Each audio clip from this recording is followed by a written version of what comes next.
Welcome back everyone, this is Peter Yosef, Senior Analyst at IronFX, bringing you a heads up for the FOMC interest rate decision tomorrow.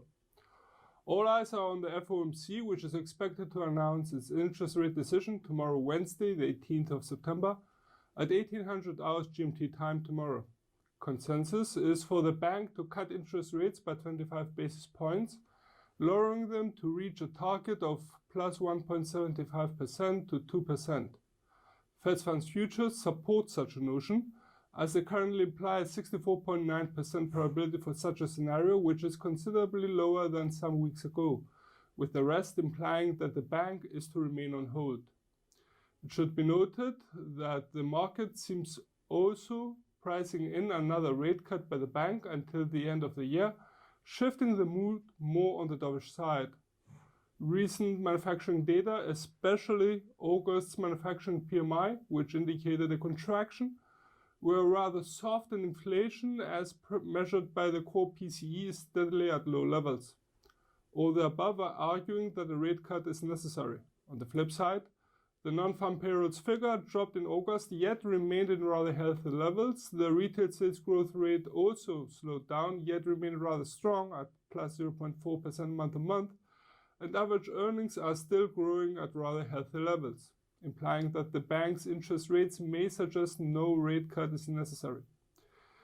For the time being, we maintain as a base scenario that the bank will proceed with a rate cut as the market expects it to. The second component of the decision is to be the renewed dot plot. Deep disagreements seem to be splitting the Fed at the current stage, in contrast to July's decision, where a strong majority was in favor of a insurance cut. This time the split seems to be even wider. Powell, Clarita, Bullard, Evans, Williams, and Kashkari, which by the way is not a voting member, seem to argue in favor of a further rate cut, while at the same time Rosengren and George seem more skeptical. That leaves a substantial number of Fed policymakers undecided, or at least not having expressed an opinion, which could lead to a substantially altered renewed dot plot.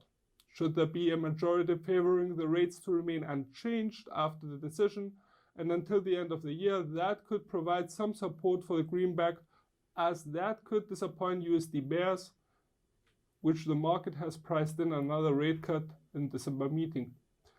In addition to the dot plot, the FOMC will release its latest projections for GDP growth, unemployment, and inflation.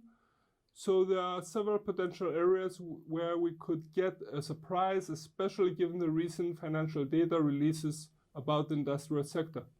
Another factor which could provide further alteration to the Fed's projections could be the US-Sino trade tensions. Also, the overall effect of the recent attack on Saudi Arabia and subsequent rise of oil prices on inflation remains to be seen. The last component of the event is expected to be the bank's communique to the market, which we split into the accompanying statement and the Jerome Powell press conference later on, 18:30 GMT time. As a general rule of thumb, should the Fed sound more on a neutral tone, we could see the USD getting some support, while if the Fed and its chairman chose to a clearly dovish tone, we could see a bearish effect for the USD being stronger. Overall, we tend to advise caution, as either reaction, depending on the outcome, is possible, and at the same time the event could have market moving effects.